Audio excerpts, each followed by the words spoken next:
नमस्कार। अरुणाचल समाचार में आपका स्वागत है। मैं हूं मुरी शोभा।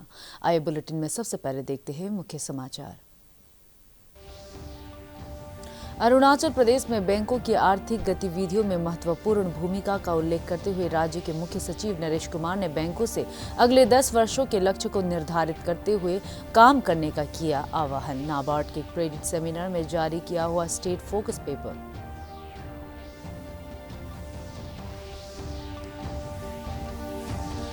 अरुणाचल प्रदेश राज्य विधानसभा के अध्यक्ष पासांग दोरजी सोना Commonwealth parliamentary association India region zone 3 के सर्वसम्मति से अध्यक्ष निर्वाचित। पीडी सोना ने कहा, लोकतांत्रिक संस्थाओं को मजबूत करना उनकी प्राथमिकता।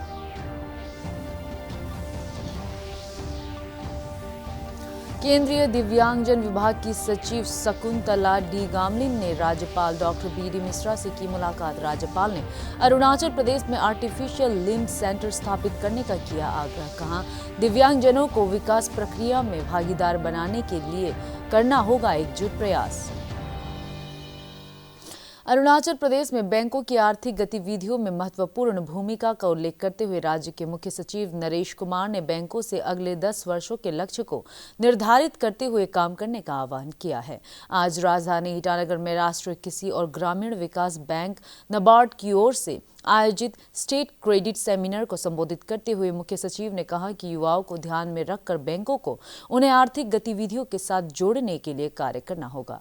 राज्य में आर्थिक गतिविधियों की संभावनाओं वाले क्षेत्र जैसे कृषि, बागवानी और पर्यटन क्षेत्र की योजनाओं पर विशेष ध्यान दिए जाने का आग्रह किया। मुख्य सचिव ने सुझाव दिया कि राज्य को 5 जोन में रखते हुए बैंकों को योजनाओं के समूह के आधार पर कार्य करना चाहिए। उन्होंने निजी क्षेत्रों के बैंकों से भी ऋण उपलब्ध कराने के दायरे को बढ़ाने की अपील की। इस अवसर पर मुख्य सचिव ने नाबार्ड के स्टेट फोकस पेपर 2021-22 को भी जारी किया। समारोह को राज्य के योजना सचिव प्रशांत एस लोखंडे ने संबोधित करते हुए कहा कि क्रेडिट फ्लो बढ़ाए जाने की जरूरत है, लेकिन इसकी सफलता रिकवरी पर भी निर्भर है। उन्होंने इस अवसर पर नव अरुण बुकलेट का भी विमोचन किया। नाबार्ड के क्षेत्रीय कार्यालय ईटानगर के महाप्रबंधक गोपा कुमारन नायर ने भी राज्य में फार्म प्रोड्यूसर ऑर्गेनाइजेशन को प्रोत्साहित करने के लिए विभिन्न जिलों में विशेष प्रयास किए जा रहे हैं। उन्होंने राज्य में नाबार्ड द्वारा संचालित की जा रही योजनाओं का भी जिक्र किया।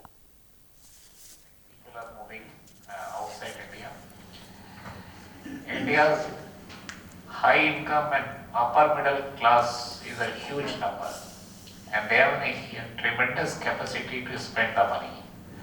So attract these people to Arunachal Pradesh, we need a good tourism related infrastructure. So there, like, you can extend, we can prepare some very good scheme. We can also have a scheme for training of people who are interested to come into this sector, where NABARD consultancy services can also be involved, and then you extend the credit line. I've seen in a few part of the certain part of Arunachal, like Tawang area, Dirang area, very good facilities has come up. But these type of things are now required in the many other part of Arunachal Pradesh. Actually, we have estimated during the year 2020, 21, 22, there is a potential of 785 crore rupees worth of bank loans. So this year we are giving priority for farmer producer organization in line with the Government of India's objective of forming 10,000 FPO during the next 5-year plan. During the year, we are targeting 3 districts. NABARD is targeting 3 districts of Namsai, Lower Dibang Valley and Lower Subansiri for formation of farmer producer organization. So in the phased manner, we will be covering all the districts, and farmers collective will be developed so that the benefit of collectivization and economies of scale will be reaching our farmer community. Arunachal Pradesh राज्य विधानसभा के अध्यक्ष पासांग दोरजी सोना Commonwealth parliamentary association India region zone 3 के सर्वसम्मति से अध्यक्ष निर्वाचित हुए हैं। गुवाहाटी में कॉमनवेल्थ पार्लियामेंट्री एसोसिएशन की संयुक्त बैठक में पीडी सोना को असम के विधानसभा अध्यक्ष हितेंद्र नाथ गोस्वामी की जगह नया अध्यक्ष निर्वाचित किया गया। अपने संबोधन में विधानसभा अध्यक्ष पासांग दोरजी सोना ने पूर्वोत्तर राज्य के विधानसभा के अध्यक्षों द्वारा उन पर भरोसा जताने के लिए आभार व्यक्त करते हुए लोकतांत्रिक संस्थाओं को मजबूत करने के प्रति वचनबद्धता व्यक्त की। More than anything, what we need is the financial, what you call the stability. Yeah. So for that, I think I suggest, if the House agrees, we can use this facility, to train, and we can generate revenue out.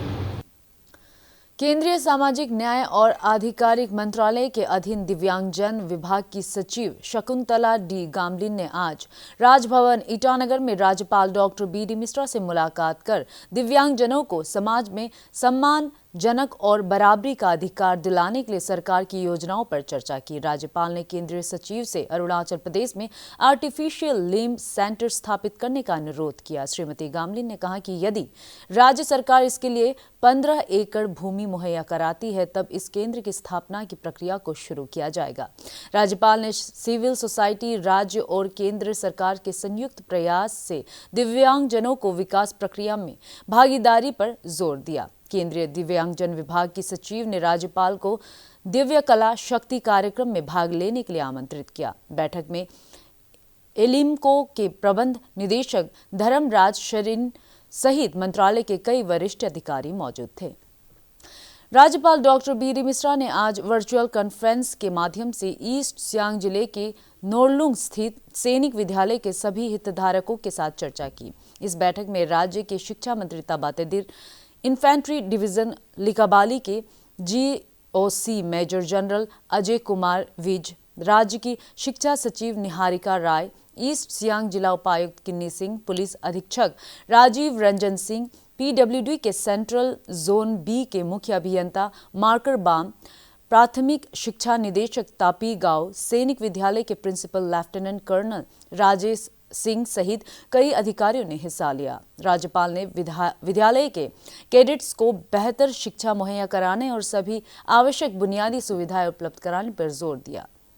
राज्यपाल ने शिक्षा मंत्री और east Siang जिला उपायुक्त से आगामी शिक्षण सत्र को शुरू करने में सहयोग करने को कहा। बैठक में शिक्षण सत्र, विद्यालय की बुनियादी सुविधा, विकास कार्यों की निगरानी, शिक्षकों की उपलब्धता सहित कई महत्वपूर्ण मुद्दों पर चर्चा हुई। राज्य के मुख्य सचिव नरेश कुमार ने प्रदेश में सीमा सड़क संगठन BRO की विभिन्न परियोजनाओं के लिए भूमि अधिग्रहण और फॉरेस्ट क्लियरेंस के लंबित मामलों को लेकर कल राज्य सचिवालय में एक बैठक की। इस बैठक में अंजाव, लोहित, नामसाई, वेस्ट कामेंग, तवांग, सियोमी और अपर सुबनसिरी जिले के जिला उपायुक्तों और BRO के अधिकारियों ने वीडियो कॉन्फ्रेंसिंग के माध्यम से हिस्सा लिया। बैठक के दौरान मुख्य सचिव ने संबंधित अधिकारियों से बेहतर तालमेल के साथ परियोजनाओं को तेजी से पूरा करने के लिए आवश्यक कदम उठाने को कहा। देश में कोविड महामारी से स्वस्थ होने की दर बढ़कर 96.51% हो गई है। पिछले 24 घंटों में 17,817 रोगी स्वस्थ हुए हैं और 15,968 नए मरीजों की पुष्टि हुई। देश भर में कल कोविड से 202 लोगों की मृत्यु हुई है। इधर अरुणाचल प्रदेश मंगलवार को कोविड संक्रमण के 5 नए मामले दर्ज किए गए और 7 रोगी स्वस्थ हुए। प्रदेश में कोविड के सक्रिय मामलों की संख्या घटकर 61 रह गई है। कल दर्ज किए गए नए मामलों में वेस्ट कामेंग और तवांग जिले से 2 और चांगलांग से 1 मामला शामिल है। राज्य में कोविड रिकवरी दर बढ़कर 99.3% हो गई है। उधर पूर्वोत्तर के लिए कोविड वैक्सीन की पहली खेप कल शाम गुवाहाटी पहुंची। एयरपोर्ट अथॉरिटी ऑफ इंडिया के क्षेत्रीय कार्यकारी निदेशक M सुरेश ने संवाददाताओं से कहा कि पूर्वोत्तर क्षेत्र के अलग अलग भागों में कोविड टीका पहुंचाने के लिए हवाई अड्डा प्राधिकरण पूरी तरह तैयार है। गुवाहाटी हवाई अड्डे पर लगभग 2,40,000 खुराक के कुल 20 डब्बे पहुंचाए गए। अरुणाचल प्रदेश के स्वास्थ्य सचिव P. पार्थिबन के अनुसार राज्य में गुरुवार की शाम को कोविड-19 वैक्सीन पहुंचने की उम्मीद है और पहले चरण में 23,502 स्वास्थ्य कार्यकर्ताओं को कोविड की वैक्सीन लगाई जाएगी। उन्होंने कहा कि 16 जनवरी को तवांग, ट्रीम्स, नाहरलगन, पासीघाट, यिंकियों और नामसाई में कोविड टीकाकरण अभियान चलाया जाएगा। अपर सियांग जिले के यिंकियोंग, तूतिंग सहित कई इलाकों में जिला स्वास्थ्य सोसाइटी द्वारा स्वास्थ्य शिविर लगाया गया है। तोमो रिबा स्वास्थ्य एवं चिकित्सा विज्ञान संस्थान ट्रिम्स के सहयोग से आयोजित स्वास्थ्य शिविर में बड़ी संख्या में स्थानीय लोग अपने स्वास्थ्य की जांच करा रहे हैं और उन्हें आवश्यक परामर्श के अलावा मेडिसिन प्रदान की जा रही है। स्वास्थ्य मंत्री आलो लिबांग ने बताया कि कोविड महामारी के दौरान स्थानीय लोगों द्वारा अपना स्वास्थ्य जांच नहीं करा पाने के कारण विभाग द्वारा जगह जगह शिविर लगाकर उन्हें स्वास्थ्य जांच की सुविधा प्रदान की जा रही है। श्री लिबांग ने कहा कि ट्रिम्स के विशेषज्ञ चिकित्सकों की सेवाएं स्वास्थ्य शिविर में उपलब्ध होने से लोगों को गंभीर बीमारियों की जांच के लिए ईटानगर या अन्य नगरीय क्षेत्र में नहीं जाना पड़ेगा। शूटिंग और गुड रस इलाका है। हमारा हेडक्वार्टर अपर सियांग जो यिंकियोंग से भी ये 160 किलोमीटर है। तो ये इंटरनेशनल बॉर्डर जो गेलिंग का पास है, यहाँ से एरियल डिस्टेंस तो बहुत नज़दीक है। यहाँ से बॉर्डर 28 किलोमीटर है। तो यहाँ का बूढ़ी बूढ़ा लोग नीचे यिंकियोंग तक जाने के लिए भी बहुत तकलीफ मिलता है। तो ईटानगर और पासीघाट के लिए कुछ सवाल नहीं मिलता है। तो इसलिए यहाँ ट्रिम्स का साथ में हम लोग आज यहाँ मेडिकल कैंप शुरू हो रहा है। तो यहाँ में जितना भी डिपार्टमेंट है हम लोग लेके आए हैं। ऑल डिपार्टमेंट जो जहाँ पेडियाट्रिक्स भी हो, साइल का भी हो, मेंटल का भी हो, जो कार्डियोलॉजिस्ट का भी हो और गायनो का भी हो, ऑप्थेल्मोलॉजी, सब डिपार्टमेंट का भी लेके आए हैं। ये हम 3 डेज का प्रोग्राम बने हैं। राजीव गांधी विश्वविद्यालय के Arunachal institute of tribal studies के सभागार में आयोजित एक कार्यक्रम में विश्वविद्यालय के हिंदी अधिकारी गुम्पी nguso द्वारा लिखित योपोम गालो लोक कथाएं पुस्तक का विमोचन किया गया। जेएनयू के प्रोफेसर वीर भरत तलवार ने वर्चुअल माध्यम से इस पुस्तक का विमोचन किया। इस अवसर पर आरजीयू के कुलपति professor Saket Kushwaha, registrar doctor N T Rikam, joint registrar doctor David Pertin, Galo welfare society के अध्यक्ष तांगा केना, हिंदी विषय के असिस्टेंट प्रोफेसर अभिषेक कुमार यादव सहित कई गणमान्य व्यक्ति मौजूद थे। अपने संबोधन में प्रोफेसर तलवार ने कहा कि देश भर के जनजातीय समाज के लिए यह पुस्तक काफी मायने रखती है। उन्होंने कहा कि जनजातीय लोक कथाओं पर आधारित पुस्तकों से उनकी सांस्कृतिक विरासत के संरक्षण में मदद मिलेगी। लोहित में है और चांगलांग में भी 1-2 बस्ती बसा हुआ है। तो हम लोग जितना भी है, हम लोग का जितना अपना फोक टेल्स है वो ओरली होता था। हम लोग को माँ, हम लोग का परदादा लोग जो कहानी सुनाते थे उसी को हम लोग उनका वो हम लोग बोलते आए हैं। अभी तो उसी में चल रहा है लिखित फॉर्म में। अभी जब एजुकेशन आया है और जैसे हम लोग का यूनिवर्सिटी कॉलेज जब शुरू हुआ है अरुणाचल में, तब तो लिखित रूप में अभी जैसे हमारा लेखिका गुरुम जी ने जैसे पुस्तक लिखा है, वैसा अभी हमारे गालो समाज के भी और बाकी समाज जो बाकी भी है उन लोग हमारे। लोअर दिबांग वैली जिला उपायुक्त के.एन. दामो ने आजीविका ग्रामीण एक्सप्रेस योजना के तहत स्वयंसेवी संगठनों के लिए 3 वाहन का शुभारंभ किया। जिला उपायुक्त ने जिया विलेज में बायोमास ड्रायर और शांतिपुर में keep mountain clean, green and plastic free अभियान का शुभारंभ किया। उन्होंने कहा कि सरकार स्थानीय स्तर पर पैदा होने वाले कृषि और बागवानी उत्पादों के अलावा अन्य रोजगार परक संभावनाओं को ध्यान में रखते हुए स्व सहायता समूहों को भी सभी जरूरी सहायता उपलब्ध करा रही है।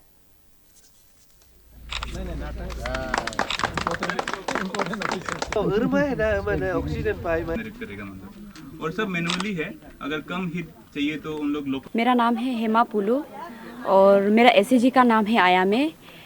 मायू 2 से है हम लोग एसएजी। गवर्नमेंट का तरफ से बहुत सारा हम लोग को मदद मिल रहा है। वो मदद में से एक गाड़ी मिला है हम लोग को, तो हम लोग बहुत खुश है। अभी फ़िलहाल तो अच्छा से चल रहा है हम लोग का। फ़िलहाल अभी हम लोग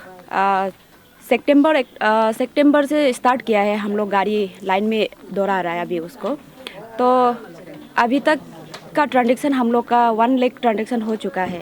ये तो हम लोग को टोटली सब्सिडी में मिला है 6.5 lakh government help without interest हम लोग को 6 इयर्स में वापस करना होगा।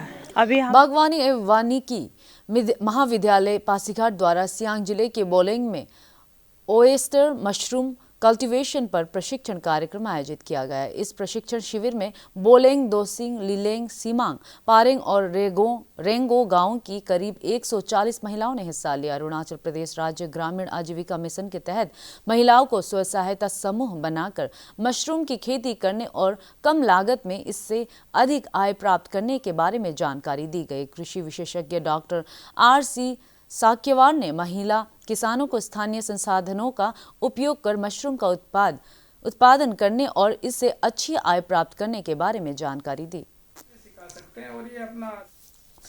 अरुणाचल समाचार के आज के अंक में इतना ही। जाने से पहले आप सभी से अनुरोध है कि कोविड-19 के दिशा निर्देशों का पालन करें, हमेशा मास्क लगाए, बार बार हाथ धोए और सोशल डिस्टेंसिंग के नियमों को मानें। हम कल फिर हाजिर होंगे अरुणाचल और देश दुनिया की खबरों के साथ। चलते चलते आपको बता दें, आप अरुणाचल समाचार हमारे YouTube channel DD news Arunachal पर भी देख सकते हैं। देखते रहिए अरुण प्रभा। नमस्कार।